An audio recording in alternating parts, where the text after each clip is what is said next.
अवधूत चिंतन श्री गुरुदेव दत्त. श्रोते हो नमस्कार.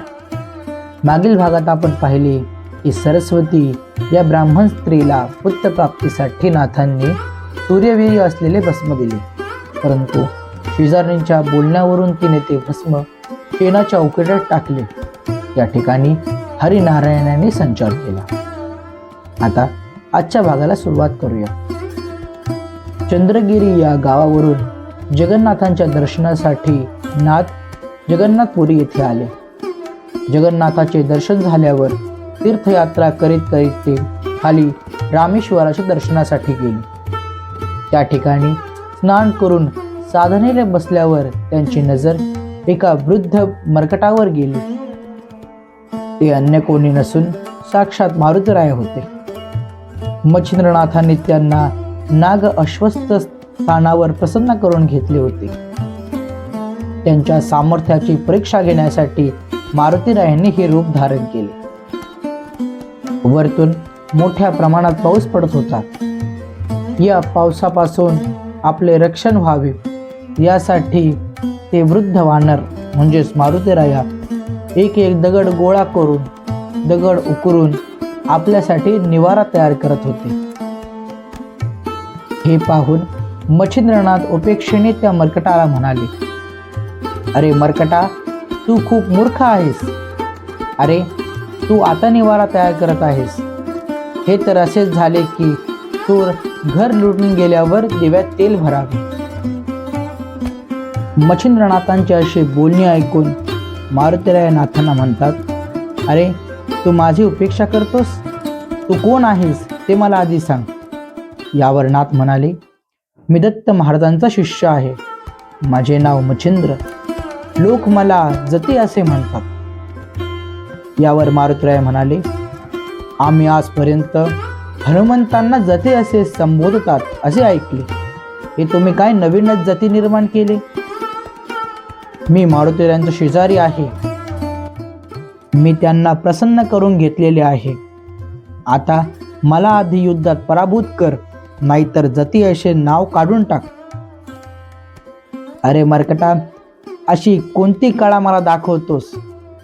तुझ्या प्रत्येक वाराचे प्रत्युत्तर मी श्री गुरुच्या कृपेने करेल. आता वेळ दवडू नकोस, युद्ध सुरू कर. मारुतीराया एक उडी मारून एकांतात गेले. त्या ठिकाणी त्यांनी भीमरूप धारण केले. शेजारीच असलेले पर्वत नाथांवर फेकू लागले. हे पर्वत आपल्याकडे येताना बघून नाथांनी त्या पर्वतावर दृष्टी टाकून स्थिर स्थिर असे म्हणाले. अशाने ते पर्वत तसेच हवेत तरंगू लागले. मारुतीराया इकडून 1, 2, 3, 5, 7 असे शतानुशत पर्वत नाथांवर फेकू लागले. नाथांची दृष्टी त्या पर्वतावर पडताच ते पर्वत तसेच हवे स्थिर व्हायचे. हे पाहून मारुतीराया जवळच असलेला एक विशाल पर्वत उचलतात व तो नाथांवर टाकण्यासाठी डोक्यावर धरतात.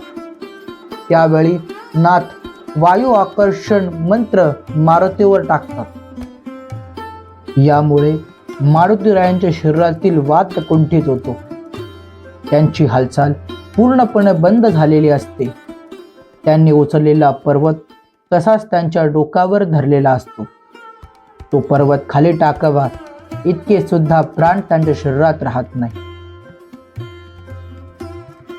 आपल्या मुलाची अशी अवस्था पाहून वायुदेव तिथे प्रकट होतात. मारुतीरायांना हृदयाला धरतात. मच्छिंद्रनाथांना त्यांना सोडण्याची विनंती करू लागतात. अशा वेळी नाथ पुन्हा मारुतीरायांच्या शरीरात वात संचार करतात.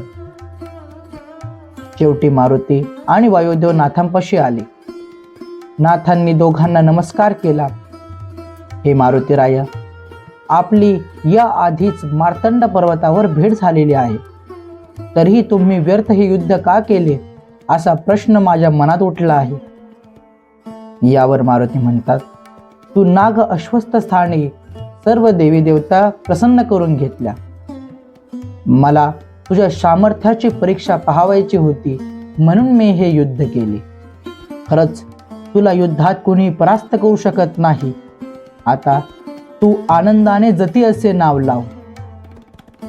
शेवटी नाथांनी मारुतीरायांना विनंती केली, हे मारुतीराया, तुम्ही माझ्या शाबरी कवित्वाला साह्य असावे. ज्या ज्यावेळी तुमचे नाव येईल त्या त्यावेळी तुम्ही साह्य व्हावे अशी विनंती तुम्हाला करतो. यावर मारुतीरायांनी तथास्तु म्हणून नाथांना आशीर्वाद दिला व प्रेमाने मिठी मारली. अवधूत चिंतन श्री गुरुदेव दत्त. ओम नमो आदेश. पुढील भागात आपण पाहणार आहोत की मारुतीरायांवर असे कोणते संकट आलेले आहे की ज्याचे निरासन हे फक्त मच्छिंद्रनाथ करू शकतात.